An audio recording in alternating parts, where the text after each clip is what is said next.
Okay, so నల్ల శనగల కుర్మా కావాల్సిన పదార్థాలన్నీ ఇక్కడ సిద్ధంగా ఉన్నాయి. సో ముందుగా ఏంటంటే మనం ఒక పూట ముందుగా ఈ నల్ల శనగల్ని నానబెట్టేసుకొని కొంచెం ఉప్పు వేసేసి ఉడికించి పెట్టేసుకోవాలి. రైట్.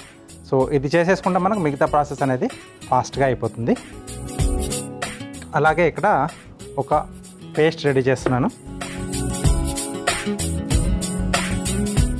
దీంట్లో జీడిపప్పు, అలాగే పచ్చి కొబ్బరి ముక్కలు, కొద్దిగా సోంపు,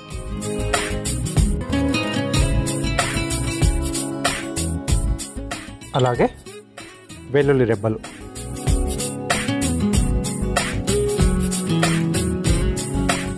వీటిని ఒకసారి మిక్సీ పట్టేసి తర్వాత కొద్దిగా వాటర్ యాడ్ చేసేసి పేస్ట్లా రెడీ చేసేసుకోవాలి.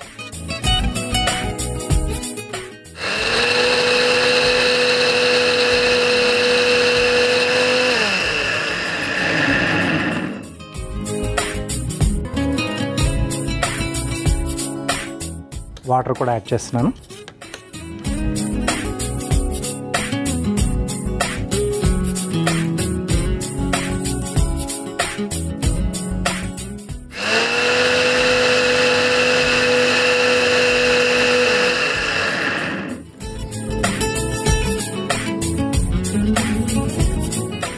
ఓకే, సో ఇలా పేస్ట్ రెడీ చేసి మనం పక్కన పెట్టేసుకోవాలి.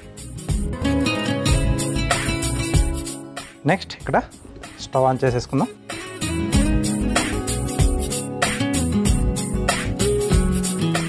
ముందుగా కొద్దిగా ఆయిల్,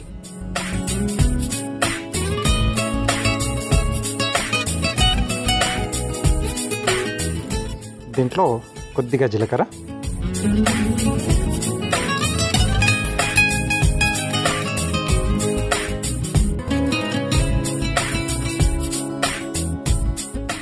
సో దీంట్లో కావాల్సితే పెరుగు కూడా యాడ్ చేసుకోవచ్చు. ఇది నేను పెరుగు లేకుండా చేస్తున్నాను.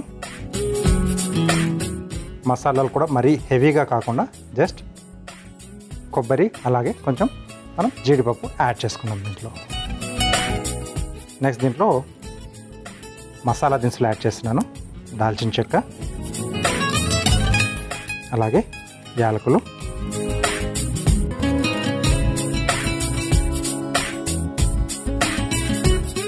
లవంగాలు,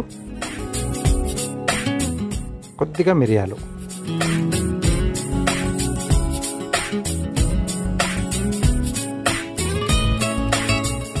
సో ఇంకొంచెం మసాలా ఘాటు ఎక్కువగా తెలియాలి అనుకుంటే కొంచెం బిర్యానీ ఆకు ఒక చిన్న ముక్క వేస్తే కూడా సరిపోతుంది. సో ఇది చపాతీ కానీ పూరీ కానీ లేదా రైస్తో తీసుకున్న చాలా బాగుంటుంది కాంబినేషన్ అనేది. అలాగే ఎక్కువ ఘాటుగా లేకుండా మసాలా లేకుండా చేసుకునే పులావ్లో కూడా బాగుంటుంది. అంటే బగారా రైస్ టైప్లో చేసుకుంటాం కదా, దానికి కూడా సూపర్గా ఉంటుంది. ఓకే, సో ఇవి కొంచెం వేగిన తర్వాత దీంట్లో ఉల్లిపాయ ముక్కలు,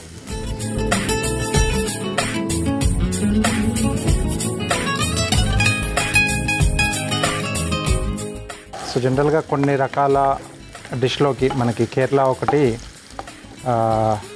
పుట్టు టైప్లో చేసుకుంటారు. స్టీమ్ మీద కొంచెం ఇలా గొట్టంలా వస్తుంది. దాని కాంబినేషన్లో కూడా కొంచెం ఇలా నల్ల శనగలతో కర్రీ చేసుకుంటుంటారు. అలాగే నార్త్ సైడ్లో పోహా కాంబినేషన్లో కూడా ఇలా శనగలతో కర్రీ చేస్తారనమాట. కర్రీ అంటారు. అది బాగుంటుంది అలా కూడా. అంటే ప్రాంతాల వారిగా మనకు కొన్ని ఫ్లేవర్స్ ఇవన్నీ రుచులు కూడా మారుతూ ఉంటాయి, కాంబినేషన్లు కూడా మారుతూ ఉంటాయి. వాళ్ళు అలా చేసుకుంటూ ఉంటారు అనమాట. సో ఇక్కడ ఏంటంటే కొంచెం మనం మసాలా బేస్లో కుర్మా చేస్తున్నాం. ఇది రైస్ అలాగే రోటీ, ఇంట్లో ఒక్కొక్కరికి ఒక్కొక్క ఇష్టం అలా ఉంటుంది కదా. సో ఇది అందరికి కూడా కాంబినేషన్లో కలిసే విధంగా ఇది బాగుంటుంది అనమాట. రోటీ తినొచ్చు, దీంతో రైస్ కూడా తినొచ్చు, పులావులు కూడా తినొచ్చు, అన్నీ కూడా బాగుంటాయి. ఓకే, సో ఇది కొంచెం వేగిన తర్వాత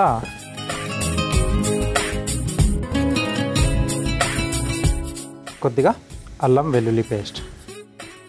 సో ఇలాంటి కుర్మలు లాంటివి మనం చేసుకునేటప్పుడు అల్లం వెల్లుల్లి పేస్ట్ కూడా కొంచెం ఫ్రెష్గా చేసుకుంటే బాగుంటుంది. సో అల్లం వెల్లుల్లి పేస్ట్ ఎప్పుడు కూడా మసాలా కర్రీలు లేకపోతే బిర్యానీలు పులావులు చేసుకున్నప్పుడు ఫ్రెష్గా చేసి వేసేసుకోండి, చాలా బాగుంటుంది. సో ఇది కూడా కొంచెం పచ్చి వాసన పోవాలి.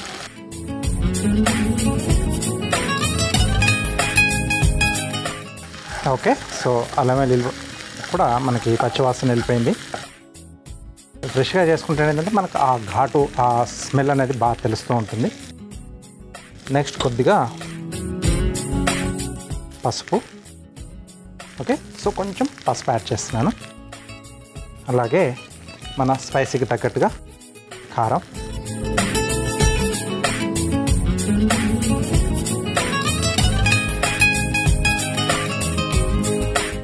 సో ఇది కొంచెం మాడ కంటే ముందే మనం రెడీ చేసి పెట్టేసుకున్న కొబ్బరి, జీడిపప్పు ఇవన్నీ కూడా యాడ్ చేసి చేసుకున్నాం కదా పేస్ట్.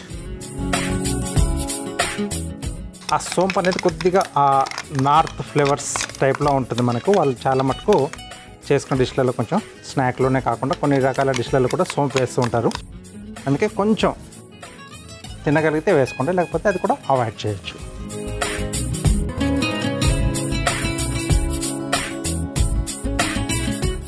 ఇది కొంచెం మనకు దీంట్లో మగ్గాలి. సో కంటిన్యూగా కలుపుతూ ఉండాలి, ఎందుకంటే ఇక్కడ మనం పచ్చి కొబ్బరి తీసుకున్నాం, అలాగే దాంతోపాటు జీడిపప్పు కూడా ఉంది. మనకు అడుగు అంటే ఛాన్స్ ఉంటుంది, కాబట్టి కంటిన్యూగా కలుపుతూ ఉండాలి.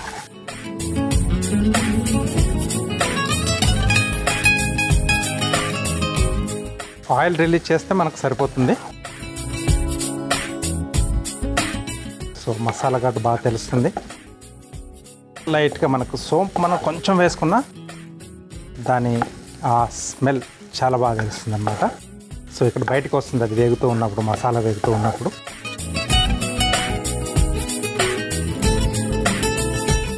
రైట్, ఇక్కడ కొంచెం ఆయిల్ రిలీజ్ అవుతుంది కదా.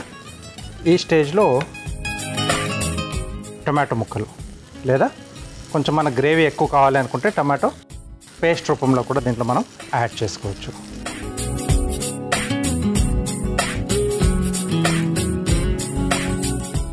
ఓకే, సో ఇదే స్టేజ్లో కొంచెం మసాలా పొడులు కూడా యాడ్ చేసేసుకున్నాం. కొంచెం ధనియాల పొడి, అలాగే కొద్దిగా గరం మసాలా పొడి. సో ఇక్కడ కొంచెం మనం తగ్గించి వేసుకోవాలి గరం మసాలా పొడి, ఎందుకంటే స్టార్టింగ్లో మసాలా దినుసులు ఎక్కువగా వేసుకున్నాం కదా మనం. సో మరీ ఎక్కువ వేసా అనుకోండి మసాలా ఘాటు ఎక్కువగా తెలుస్తూ ఉంటుంది దాంట్లో. మనం తినే ఆ డిష్ తాలూకు ఫ్లేవర్స్ కూడా ఏం తెలియదు, కాబట్టి చూసి యాడ్ చేసుకోవాలి.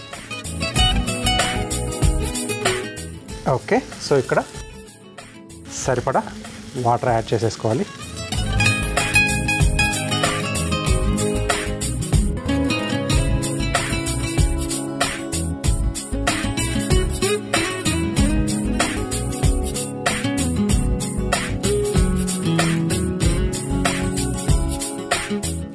అలాగే మనం ముందుగా ఉడికించి పెట్టేసుకున్న నల్ల శనగలు,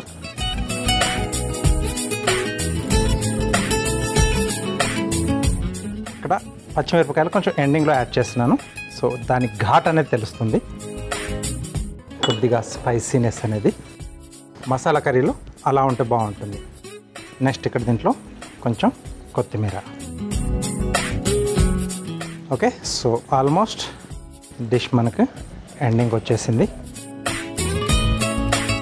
కొంచెం ఈ మసాలా గ్రేవీలో ఈ శనగలు కొంచెం బాగా మగ్గితే ఆ ఫ్లేవర్స్ అన్నీ కూడా శనగల లోపలికి వెళ్ళేసి మనం తినేటప్పుడు ఏ డిష్తో తిన్నా దీంట్లో ఉండే ఆ ఫ్లేవర్స్ అన్నీ కూడా శనగలతో పాటు బాగా మనకు నోటికి తెలుస్తూ ఉంటాయి అన్నమాట.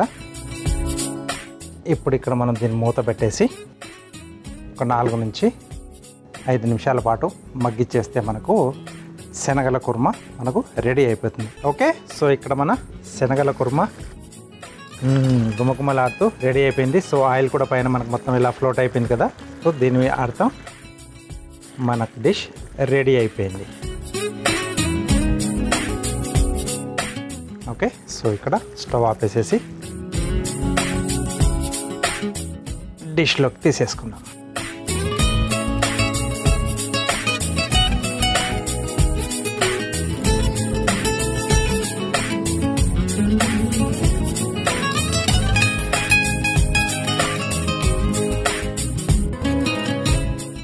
సో పైనుండి కొద్దిగా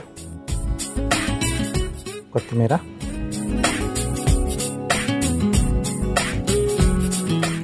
సో వేడివేడిగా గుమగుమలాడుతూ నల్ల శనగల కుర్మా రెడీ అయిపోయింది. దీనికి కావలసిన పదార్థాలు అలాగే దీని తయారీ విధానం మీకోసం మరోసారి. నల్ల శనగల కుర్మా తయారు చేసుకోవడానికి కావలసిన పదార్థాలు: ఉడికించిన నల్ల శనగలు, ఉల్లిపాయలు, టొమాటో, పసుపు, కారం, ధనియాల పొడి, గరం మసాలా, అల్లం వెల్లుల్లి పేస్ట్, కొత్తిమీర, ఉప్పు, నూనె, పచ్చి కొబ్బరి ముక్కలు, మసాలా దినుసులు, వెల్లుల్లి రెబ్బలు, జీలకర్ర, సోంపు, పచ్చిమిర్చి, జీడిపప్పు. నల్ల శనగల కుర్మా తయారు చేసుకునే విధానం: ముందుగా మిక్సీ జార్లో జీడిపప్పు, పచ్చి కొబ్బరి ముక్కలు, సోంపు, వెల్లుల్లి రెబ్బలు వేసి ఒకసారి మిక్సీ పట్టుకోవాలి. తర్వాత అందులో కాస్త నీళ్లు పోసి మెత్తగా పేస్ట్ చేసుకోవాలి. ఇప్పుడు స్టవ్ ఆన్ చేసి ప్యాన్లో నూనె వేసి వేడయ్యాక అందులో జీలకర్ర, మసాలా దినుసులు, ఉల్లిపాయ ముక్కలు, అల్లం వెల్లుల్లి పేస్ట్ వేసి వేగాక అందులో పసుపు, కారం, మిక్సీ పట్టుకున్న కొబ్బరి జీడిపప్పు పేస్ట్, టొమాటో ముక్కలు, ధనియాల పొడి, గరం మసాలా పొడి వేసి కొద్దిగా నీళ్లు, ఉడికించుకున్న నల్ల శనగలు, తరిగిన పచ్చిమిరపకాయలు, కొత్తిమీర వేసి కలిపి కాసేపు మగ్గించుకోవాలి. ఆపై సర్వింగ్ బౌల్లోకి తీసుకొని పైనుండి కొత్తిమీర వేసి సర్వ్ చేసుకుంటే నల్ల శనగల కుర్మా రెడీ.